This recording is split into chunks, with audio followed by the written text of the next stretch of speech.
Good morning guys. Good morning mga mahal na kapatid. May nag-comment sa akin.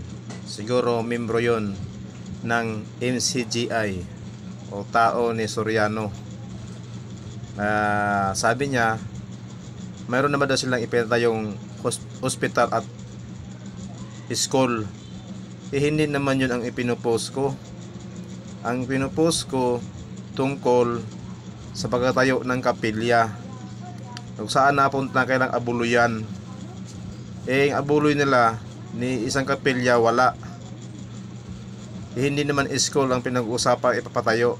Kung tungkol naman sa school, ang Iglesia ni Cristo mayroon pong school at mayroon din kaming hospital. Pero pagdating sa kapilya, wala sila kahit isa.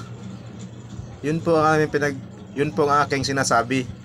Ang layo ng sagot niya sa sinasabi ko tungkol sa kapilya. Kaya manang-mana talaga sa amaw nila pag naiipit, baluktot ang sagot at nagpapanggap pa o napakilala na siya daw ay Diyos. Paano siya naging Diyos? Ang isang pastor na si Soriano napakilala siya ay Diyos at ubod ng palamura. Kaya mga member niya minumura ako. Mana sa amo nila palamura. Yan lang po guys.